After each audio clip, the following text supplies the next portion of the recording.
자, 안녕하세요. 또 이번 주 수업을 시작하도록 하겠습니다. 우리가 그 저번 주까지 그 여행자 행동, 그 여행을 떠나는 여행자가 여행 상품을 구매하고 아니를 할 때 그 의사결정 과정에 영향을 미치는 것들을 알아보는 시간이었죠. 그래서 연이어서 하게 되는데요. 우선적으로 또 저번 주에 우리가 살펴봤던 게 뭐였었다 그랬죠? 그 내가 여행을 떠나고 싶다. 여러분들 같이 이렇게 지금 이 시간에 이렇게 그 강의를 듣는다는 건 참 이거 고역이죠. 그렇죠? 일단 어떤 떠나고 싶죠. 일탈하고 싶단 말이에요. 이런 게 관광이에요. 일탈하고 싶은 욕구. 이렇게 해서 이런 관광의 욕구, 관광의 욕구를 갖다가 인지를 하게 되는 거죠. 떠나고 싶어하는 관광의 욕구를 인지하는 단계에서 우리는 시작을 합니다. 근데 관광의 욕구에서 인지가 되게 되고, 그다음에 우리는 뭐 한다 그랬어요? 정보를 탐색하죠. 여행에 관련된 여행 상품에 관련된 정보를 탐색을 하게 되고, 그다음에 우리는 지불을 하죠. 상당한 대가를 주고 지불을 해서 구매를 이룹니다. 구매를 이루고 그다음에 우리는 준비를 하고 난 다음에 우리는 관광에 대해서 뭐 하죠? 경험을 쌓게 되죠. 직접 가서 이제 체험을 하고 해서 경험. 이렇게 이제 관광의 그 여행자가 관광에 대한 그 구매 과정이 5단계입니다. 그래서 각각에마다 우리는 뭐가 있어요? 다 의사결정을 내리죠. 여행을 갈지 안 갈지. 다음에 정보 탐색할 때도 우리는 목적지를 어디로 살지, 기간은 며칠 동안 갈지, 호텔은 어디다 할지, 항공은 자는 돈, 먹을 거는 무슨 활동을 할까? 거기서 뭐 할까? 뭐 이런 거. 그렇죠? 그다음에 구매를 할 때도 현금으로 할까, 카드로 할까? 뭐 그렇죠. 외상으로 할지, 일시불로 할지, 활부로 할지. 그다음에 또 준비 단계는 어떤 거는 출발 전에 준비를 하고 출발할 때 준비하고 현지 가서 준비하는 이런 단계 그런 것도 또 결정을 해야 되죠. 그러다 또 현지 가서도 결정들을 많이 내릴 거 아니에요. 그렇죠?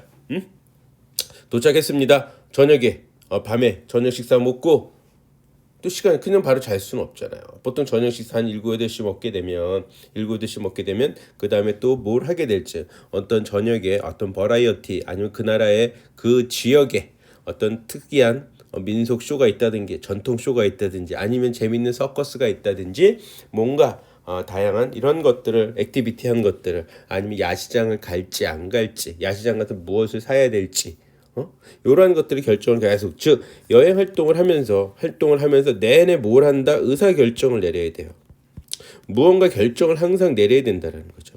그럼 이런 의사 결정 과정에 있어서 결정을 내릴 때는 뭐예요? 참고를 하게 되죠. 그때 참고를 하는 그 영향들을 미치게 돼요. 영향들을 미치는데 이때는 크게 뭐라 그랬습니까? 크게 개별적인 게 있고 개인적이죠. 개인적인 게 있고 그다음에 환경적인 게 있다 그랬죠. 환경적. 그랬을 때 일단 개별적으로 보게 되면 어떤 동기라든가 지각이라든가 태도, 그다음에 학습 상황, 성격 이렇게 따라서 이런 5가지의 개별적. 그래서 여기서 우리는 저번 시간에 뭘 배웠죠? 지각을 봤었고 학습을 봤었고 성격을 봤습니다. 그래서 이번 시간엔 동기와 태도를 우리가 좀 살펴보게 될 거예요. 동기와 태도를 살펴보게 되고 또한 더불어서 우리가 가족한테도 영향을 많이 받죠. 부모님, 동생, 오빠, 형, 그쵸? 그다음에 그런 것들 영향을 받고 또 내가 속한 집단, 뭐 교회가 됐든지 학교가 됐든지 이런 걸 중고 집단이라 그래요. 내가 속해져 있는 집단. 여기서도 또 영향을 받게 되는 거죠. 그리고 또한 내가 속해져 있는 사회 계층. 여러분들 같이 학생일 때 학생들은 그 주변에서 학생은 이렇게 해야 된다 저렇게 해야 된다 이런 게 있지 않습니까? 학생이 받는 그 영향 학생 그 계층에서 저 같은 경우에는 강사가 결정을 내릴 때 받는 그 내 주변 사람들 그런 사람들한테 같이 그 강사로서의 위치에서 내려야 될 결정 다르겠죠. 아무래도 영향을 받을 수밖에 없습니다. 그 다음에 내가 속해 있는 한국이라는 문화 그리고 내가 속해져 있는 뭐라 그럴까요? 학적이 뭐야 강사 아니 이런 그 문화들 학교 문화가 되겠죠. 학교 문화가 될 수도 있죠. 그다음에 또한 지역 여기에 또한 종교적인 문화 한국의 문화지만 그 밑에 깔려져 있는 기독교 문화가 있을 수 있고요. 캐톨릭 문화가 있을 수 있고 불교 문화가 있을 수 있겠죠. 이런 문화도 영향을 받게 되고 그리고 판매 촉진 광고 저번 시간에도 말씀드렸지만 광고의 효과 또 느끼겠죠. 여러분들 지하철 타고 다니거나 TV가 됐든 간에 아니면 SNS가 됐든 간에 아니면 유튜버가 됐든 간에 아니면 여러분들의 그 검색 창에 보게 되는 거죠. 이러한 것들이 환경이라 그랬습니다. 그래서 이번 시간에는 개별적인 동기와 태도, 개인적인 그다음 가족이라든가 중거 집단, 그다음에 사회 계층, 그다음에 하위 문화와 하위 문화, 그다음에 판매 촉진에 대해서 알아보는 시간이 되겠습니다. 자, 그럼 먼저 우리가 동기에 대해서 살펴보는 시간부터 갖도록 하겠습니다. 다음에 개인적인 동기 또 하나 이제 목적이죠. 욕구 뭐 이런 거를 우리가 굳이 크게 심리학적으로 파고 들어가지 않는다면 비슷하다고 생각하시면 되고요. 이 동기는 목표를 설정을 하고 목표 설정을 한다면 방향도 설정을 하죠. 어느 방향으로 가겠다. 이거 하나의 방법이라고도 할 수 있겠죠. 그 방법을 갖다 꾸준히 유지시켜 주는 겁니다. 유지시키는 힘. 이걸 우리는 동기라고 우리가 할 수 있게 됩니다. 그래서 인간의 내적 긴장 상태를 감소시키기 위해서 왜 욕구를 가져서 욕구를 갖다 해결해야 되니까 욕구를 만족시켜야 되다 보니까 욕구 자체가 있는 거가 내적인 긴장 상태란 말이에요. 그러니까 이거를 만족시켜야 하기 때문에 적극적이고 능동적인 추진할 수 있는 거죠. 추진력이라고 보시면 돼요. 그래서 목적 지향적인 행동을 유발하는데 활성화된 상태가 바로 우린 동기라고 보시면 되겠습니다. 그래서 행동을 자극시키는 거예요. 촉발, 유지시키는 거죠. 아까 제가 유지시키는 힘이라고 그러지 않았습니까? 행동을 자극해가지고 촉발, 행동을 촉발시키는 거다. 행동을 유발해서 유지시킨다. 그래서 그 방향대로 목표대로 가야 되는 것이 만드는 힘이 바로 동기다. 그래서 동기가 그래서 되게 중요합니다. 무엇을 하기도 여러분들이 직장 생활을 할 때도 동기가 확실히 있지 않다라면 그 직장에서 쉽게 무너질 수 모든 일인지 다 어려운 일이 있거든요. 근데 동기가 약하면 무너지게 돼 있거든요. 그래서 항상 동기가 확실히 그래서 본인 스스로가 무엇을 원하는지를 빨리 찾아서 거기에 방향을 설정해서 가는 것이 상당히 중요하다. 이런 동기 얘기할 때 조금 전에 욕구라고 그랬잖아요. 욕구를 만족시켜주는 욕구가 인지를 됐다라면 내적으로 긴장된 상태라 그러지 않았습니까? 내적으로 긴장된 상태를 감소시켜서 풀어내기 위해서 욕구 만족을 시켜야 된다. 이런 욕구의 가장 대표적인 학자가 매슬로우 학자인데 매슬로우의 욕구 단계설은 가장 기본이 된다라는 것을 알고 계십시오. 그래서 욕구를 단계별로 꾸준히 찾아 올라간다. 여러분들 다 아시죠? 매슬로우 욕구 단계에서 생리적인 욕구, 식욕이나 석욕이나 수면욕, 그다음에 안전의 욕구, 사회적 욕구는 하나의 소속이에요. 어딘가에 내가 소속돼 있어야 돼요. 소속돼 있지 않습니다. 그런 식으로 그다음에 셀프 자기 자신을 갖다 존중하는 욕구, 그다음에 자기 실현 욕구의 차례대로 올라가게 된다는 거죠. 여기에 맞춰서 여행들도 마찬가지예요. 생리적인 욕구, 그래서 기차 여행이라든가 야유회 이렇게 간단하게 본다면 안전의 욕구라는 것은 뭐예요? 내가 건강, 휴양이 중심이 된다는 거, 레포츠 활동, 건강 이런 거 온천이 이때 이제 가장 많이 가게 된다는 거죠. 소속적인 사회적 가족을 보통 동반을 많이 하게 되는 거고요. 모국방문과 같은 사회 단체에 내가 라이온스 클럽 같은 이런 클럽에 소속돼가지고 다니는 여행객이 늘어나는 시기가 바로 소속 사회적 욕구가 발생하는 시기다. 이제 존경의 욕구를 누군가로부터 타인으로부터 그런 거 있죠. 그래서 골프, 쇼핑, 식도락, 국제회의 요런 데 주로 가는 것이 이제 존경의 욕구의 여행의 형태다. 자아실현은 뻔히 아시죠? 오지탐험, 성지순례. 이런 것이 바로 자아실현의 한 욕구로서 되어 있고요. 호화 유람선 관광은 존경의 욕구로도 많이 들어갑니다.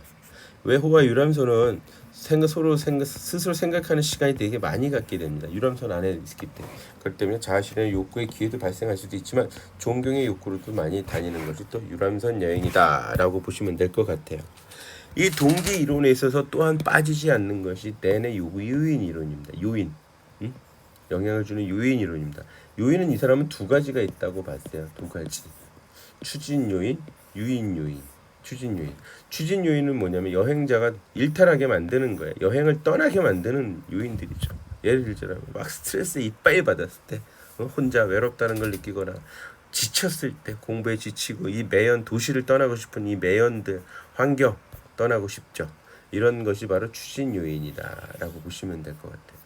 그 다음 유인 요인은 뭐야? 방향을 설정해줘요. 내가 어디 가야 될지. 자, 추진 요인은 여행을 가고 싶다.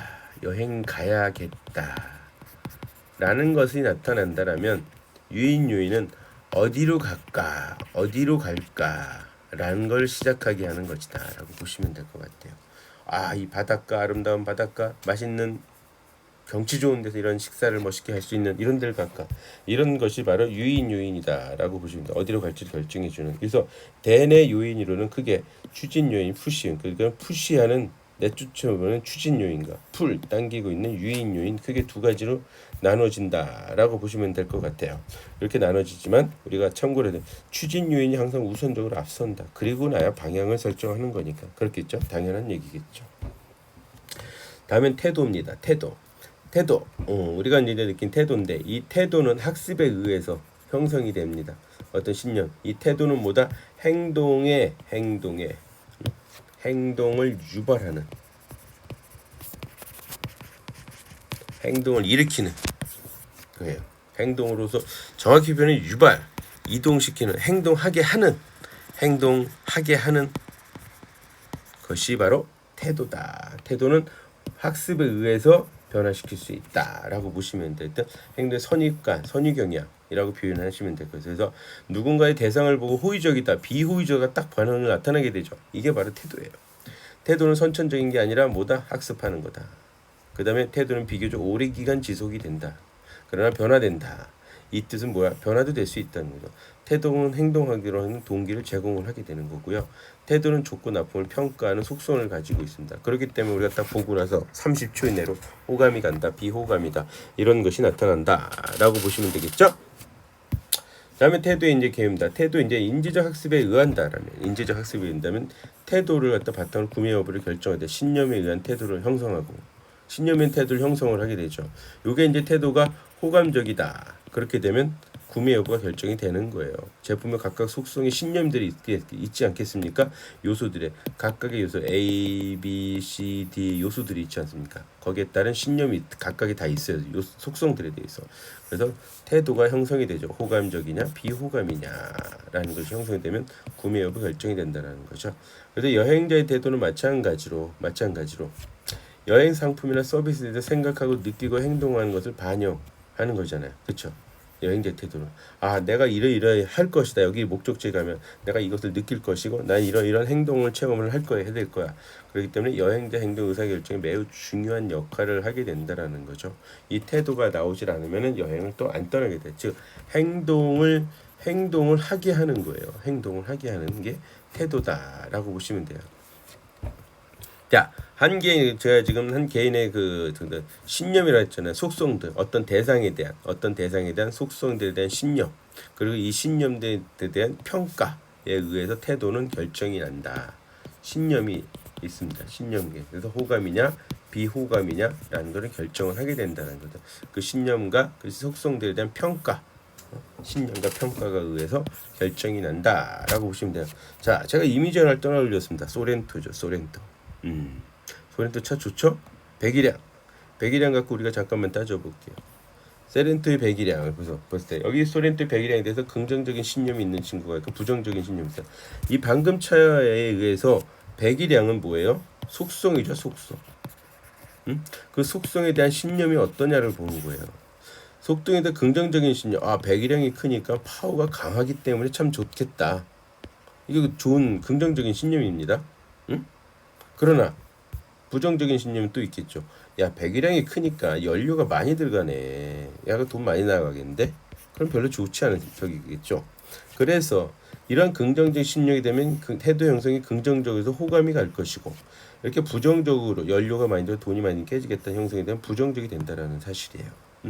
부정적이 된다는 사실이니까 우리가 상당히 중요한 것이 태도다라고 보시면 될 것 같아요.